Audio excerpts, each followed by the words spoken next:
भगवान स्वयं प्रकट होकर उपदेश देने लगे और उन्होंने कहा उपदेश में दा दा दा दा दा 3 बार उन्होंने दा कहा। दैत्यों ने कहा दा का अर्थ है दया। ओम विश्वानि देव सवितर दुरितां परासुव यद भद्रम तन्नया सुवो शांति शांति शांति ओम। कल्याणी धर्मधरा वीर प्रसूता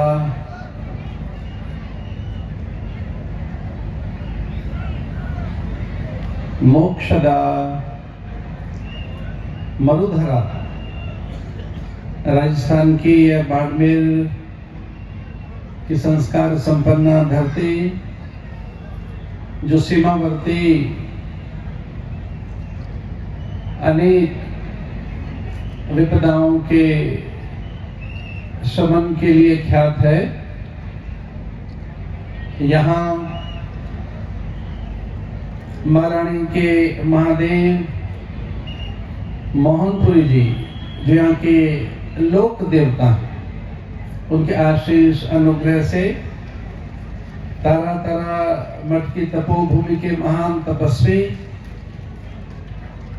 वंदनीय परम पूज्य धर्मपुरी जी महाराज के दिव्य धूणा को सहेजने में और यहाँ संस्कार जागरण के लिए जिन्होंने अपने जीवन को समर्पित किया है, ऐसे वंदनीय पूज्य जगरामपुर जी महाराज के सत्संकल्प से आहूत इस दिव्य आयोजन में भारत की संत परंपरा, ऋषि परंपरा का अद्भुत समागम, मंचस्थ भारत की दिव्य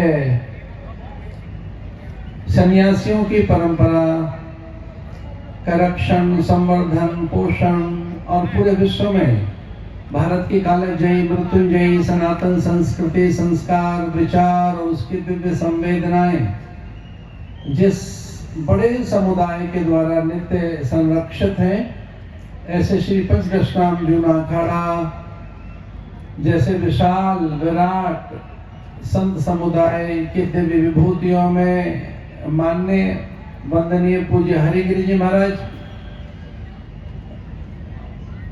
उस विराट संत समुदाय के अध्यक्ष आदरणीय पूज्य प्रेम गिरि जी महाराज, मंचस्थ वंदनीय केदारपुरी जी महाराज, जगदीशपुरी जी महाराज, वंदनीय हरिपुरी जी महाराज, आदरणीय जोधपुर वाले पूज्य अचलानंद जी महाराज, पूज्य मोहननाथ जी महाराज, हमारे आदरणीय पूज्य नारायण गिरि जी महाराज, वंदनीय हमारे प्रिय प्रतापपुरी जी महाराज, प्रिय सहजपुरी जी महाराज, और कर्नाटका में वहाँ के काडर के उच्च पदस्थ पुलिस अधिकारी प्रिय लादूराम जी, और मंचस्थ सभी विभूतियां, ब्रह्मचारी, और मेरे सामने बैठी ये धर्म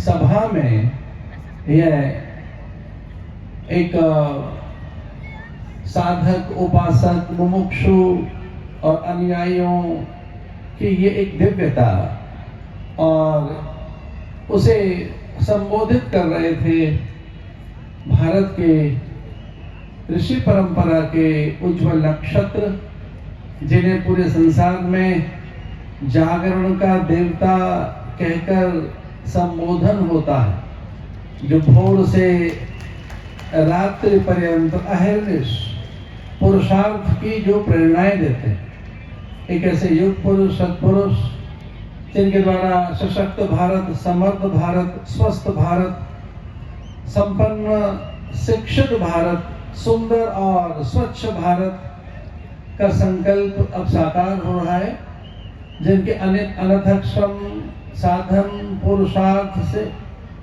जिनके वाणी, व्यवहार, विचार और सामाजिक सरोकार से भारत में योग क्रांति आई और अब भारत की आर्थिक प्रगति अथवा सामाजिक एक समरसता के साथ साथ भारत के वैभव में एक उन्नयन, उत्कर्ष और एक बड़ा उत्थान दृष्टिगोचर है। और उस सबके निमित्त जो हैं ऐसे वंदनीय पूज्य योग ऋषि आदरणीय स्वामी रामदेव जी महाराज जिस ढंग से हमें प्रेरित कर रहे थे, ये एक सद्भाग्य ही है कि भारत में समय समय पर विभूतियां आती रहती हैं। वह गौतम, कणाद, कपिल, जैमिनी, पतंजलि, व्यास, पुनः पुलस्त के रूप में, वह कभी चरक के रूप में, पतंजलि के रूप में, सुश्रुत के रूप में ऐसे, या वह सप्त ऋषियों के रूप में, सनकादिक नारद के रूप में, या वो अस्मदाचार्य पर्यंतम वंदे गुरु परंपराम अनेक आचार्यों के रूप में, वल्लभाचार्य, निम्बार्काचार्य, रामानंदाचार्य, रामानुजाचार्य, और जिन्होंने इस धरती पर सनातन धर्म की प्रतिष्ठा की, ऐसे भाष्यकार भगवान आद्य जगत गुरु शंकराचार्य, भाष्यकार भगवान शंकराचार्य, जिन्होंने ये बोध कराया और फिर से एक अद्भुत ज्ञान गंगा धरती पर पैदा हुई। ब्रह्मविद ब्रह्मैव भवतु भवति, जिन्होंने कहा कि अपने स्वरूप को पहचान, अपने स्वभाव, अपनी निजता, अपनी सत्ता, अपने अस्तित्व को तू समर्थ है। एक ऐसा शंखनाद, वह संस्कृति के ज्योतिर्धर, एक अद्भुत प्रकाशन हुआ ज्ञान का उनके घोष के द्वारा। उपनिषद की ज्ञान गंगा भाई, उन्होंने शंकर भाष्य के द्वारा किस तरह से सनातन संस्कृति का पुनरुद्धार किया। ब्रह्मविद ब्रह्मैव भवति, उसे जानने वाला वही हो जाता है। पूज्य योग ऋषि जी महाराज, पूज्य स्वामी रामदेव जी महाराज कह रहे थे कि आपके भीतर राम है, आपके भीतर कृष्ण है, वो देवता आपके भीतर विद्यमान है। अष्ट चक्र नव द्वारा देवनाम प्रवृद्ध्या, वो ऐसा कह रहे थे कि देह आपकी अयोध्या है। अयोध्या माने जो जीती न जा सके, जहाँ कवि सुदुम्न सरयाती नभग नाभाग अम्बरीश खटवांग दीर्घतमा दीर्घबाहु दिलीप भागीरथ और फिर अज दशरथ राम ऐसे प्रकट हुए। जिस इक्ष्वाकु वंश परंपरा में भगवान कृष्ण का आगमन हुआ, तो वो सब सत्ता हमारे भीतर निहित है। अतुल्य तेज, हमें अनंत शक्तियां, हमें वह सारी ऊर्जा जो कभी नष्ट न हो सके, वह योग से उज्जीवित होती है। वो सारी ऊर्जा जो देव सामर्थ्य, ऐसी सामर्थ्य, हमें ईश्वरीय शुभता, वो सब हमें निहित है। ये बात कही गई शास्त्र के द्वारा, ब्रह्मविद ब्रह्मैव भवति, या वही है। हमारे चारों वेद यही तो बताते हैं। जो पूज्य स्वामी जी ने कहा अपने स्वरूप को पहचानी, आप में देवता बैठे हैं। हमारे चार वेदों के चार महावाक्य, महाघोष, अहम ब्रह्मास्मि, तत्त्वमसि, प्रज्ञानम ब्रह्म, आयम आत्मा ब्रह्म। अरे वे अपने स्वरूप को तो पहचानो। महाराज चरपट मंजरी के इस अद्भुत गायन के साथ अपनी बात कह रहे थे। शिवोहम शिवोहम चिदानंद रूपम शिवोहम शिवोहम। जो संस्कृति ये कहती हो कि तू देख, रूप, काय, कलेवर, गति, मति, गुण, धर्म, प्रकृति, और तू श्वास नहीं है, तू नित्य है, शाश्वत है, समीचीन है और सनातन है, ऐसा जो उपदेश देती हो भारत की संस्कृति, उसका गायन पूज्य महाराज जी के द्वारा हुआ। अद्भुत प्रकाशन महाराज जी ने सनातन तत्व का किया। और मैं प्राय उन्हें सुनता रहता हूँ, लेकिन आज जिस ढंग से उन्होंने सनातन को परिभाषित किया, जिस ढंग से आज आपने सनातन को रूपायित किया है, वह बड़ा विलक्षण, रससिद्ध, इतना अद्भुत, इतना रोमांचकारी। उन्होंने कहा व्यसनों से हटो। महाराज कह रहे थे व्यसन नहीं आने चाहिए।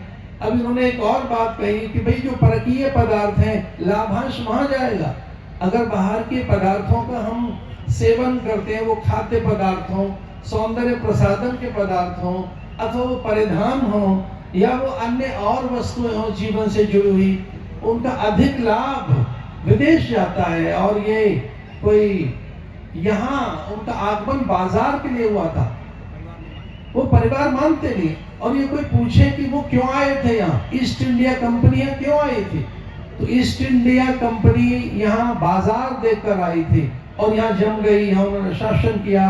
हम निर्दोष, भोले भाले, निश्चल, अल्हड़, और हम एक ऐसे स्वभाव के व्यक्ति जो कभी किसी को आहत नहीं करते, दुखी नहीं करते, ऐसे भारत पर उन्होंने एक साम्राज्य का विस्तार किया। लेकिन भारत की तरुणाई, यहाँ का यौवन, यहाँ के कैशोर्य ने बलिदान दिया, भारत जगा और भारत ने फिर से स्वतंत्रता प्राप्त की। तो एक आर्थिक स्वातंत्र भी हमें मिले, हमें सम्मान और स्वाभिमान के साथ जीने का एक अवसर मिले, वो उपदेश से मिलता है, ध्यान रख। मुझे एक और बात कहनी है, आप गुरु के द्वार पर आए, महापुरुषों के जो वाक्य हैं सामान्य जनों के लिए वो मात्र संदेश है, लेकिन जिज्ञासुओं के लिए वो उपदेश है और शिष्यों के लिए वो आदेश है। जब महापुरुष कोई बात कहते हैं तब वो सामान्य व्यक्ति के लिए संदेश है और जिज्ञासु उसे कई बार उपदेश मान लेता है, पर वो शिष्यों के लिए, अनुयायियों के लिए आदेश होता है। और यहाँ से आदेश ये दिया जा रहा है,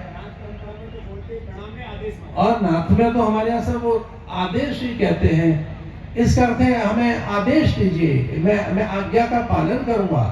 प्राकृत भाषा में कहा आड़ायमम धम्मम, आज्ञा में ही मेरा धर्म है। और यद्यपि राजस्थान में तो प्राय हम हुकुम हुकुम कहते रहते हैं, हुकुम साहब, हुकुम साहब। इसका अर्थ क्या है? इसका अर्थ यही तो हुआ, हुकुम साहब का अर्थ क्या हुआ कि हम आपके आदेश पालन करने के लिए तत्पर हैं, हम अनुगमन करेंगे, आपका अनुशीलन करेंगे, आप जो कहेंगे उसके लिए हम तत्पर हैं, हम उसके लिए तत्पर हैं। तो इस तरह का एक जो एक संकल्प है वो भारत का, यहाँ की बड़ी दिव्य भाव क्षेत्र है, इसमें संस्कार है, विचार है। प्राय सभी के मस्तक पर पगड़ी है, बहनों ने अपने मस्तक पर पल्लू रखा हुआ है। अभी जब ये बात कही गई कि किन के घरों में गौ माता है, तो आपने गौ माता के लिए अपने हाथ उठाया। देखिए ये पंच गकार हमारी संस्कृति में है, पहला है गुरु, फिर है गौ, गंगा, गीता और गायत्री। इसमें छठा मैं जोड़ता हूँ सब, गौ, गुरु। देखिए पहला है गुरु, गौ, गीता, गंगा, गायत्री, और छठा है ग्राम्य संस्कृति, ग्राम्य संस्कृति। अपने ये जो टिब्बे हैं, ढाणी है, गांव है, इन्हें सब क्या कहते हैं, छोटे गांव को टिब्बे, ढाणी, धौरा। हाँ मुझे याद आया, धरती धौरा रही, तो धरती है ये, धौरा धूण है, जहाँ ढाणी है वो अपनी संस्कृति है, वहाँ कुल देवता है, ग्राम देवता है, क्षेत्रपाल देवता है, वास्तु देवता है। हम जैसे ही बाड़मेर के एयरपोर्ट से निकले तो महाराज जी ने कहा कि यहाँ देखिए ग्राम देवता दिखाई दे रहा है, इष्ट देवता, कुल देवता, ग्राम देवता, क्षेत्रपाल देवता, और इसी का नाम सनातन धर्म है।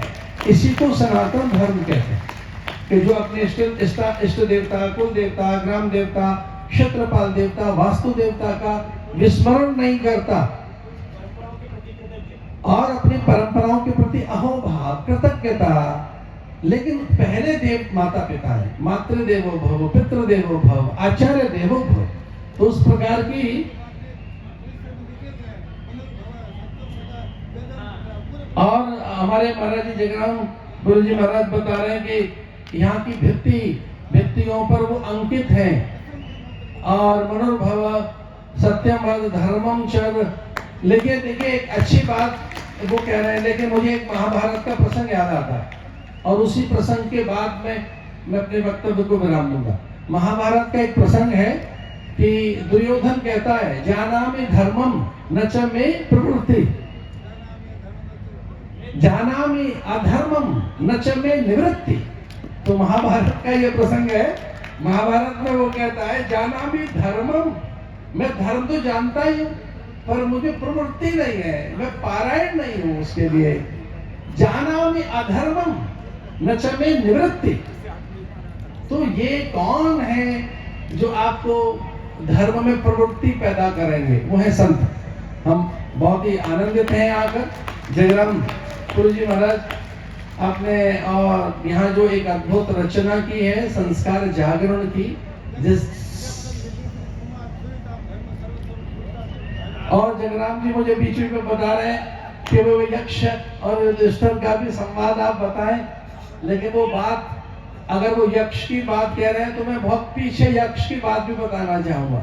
युधिष्ठिर से भी पहले यक्ष मिला देवताओं को, दनुजों को और मनुजों को। यक्ष प्रकट हो गया, भगवान स्वयं प्रकट होकर उपदेश देने लगे और उन्होंने कहा उपदेश में दा दा दा दा दा 3 बार उन्होंने दा कहा।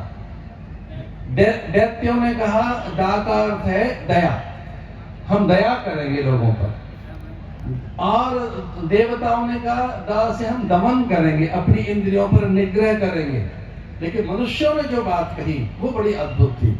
मनुष्यों ने कहा दान, दा से हम दान करेंगे और हमें दमन करना है, दान करना है, परमार्थ करना है। और ये प्रकृति से सीखा जा सकता है। जैसे वृक्ष अपने सब कुछ दे रहा है, प्रकृति में दान ही तो है। ये परमात्मा जो पवन प्राण आकाश अंबर अग्नि जल वायु निहारिका नक्षत्र और धरा की जो उर्वरा है, जल में जो आर्द्रता है, अग्नि में जो दाहकता है, अंबर में जो एक व्यापकता विशालता है, उसके द्वारा दान ही तो कर रहा है। तो ऐसे विचार महापुरुषों से प्राप्त होते हैं। आज हमारा लंबा दिन है, प्रत्यय हम चले हरिद्वार से, मैं और पूज्य स्वामी जी, और आज मुझे इंदौर में किसी सभा में पहुंचना है। महाराज जी मुझे इंदौर तक छोड़ने जाएंगे जहाज से, फिर महाराज दिल्ली जाएंगे, दिल्ली से हरिद्वार जाएंगे। उनके भी आज अनेक कार्यक्रम हैं। बहुत ही हर्षित हूँ मैं ये देखकर। पूज्य हरिगिरि जी महाराज, पूज्य प्रेमगिरि जी महाराज, पूज्य नारायण गिरि जी, अचलानंद जी महाराज हमारे आ गए। हमें लेकर आए आदरणीय यशदेव शास्त्री जी, उन्होंने ये सारी रचना की। आज हम यहाँ जो पहुंचे हैं आदरणीय यश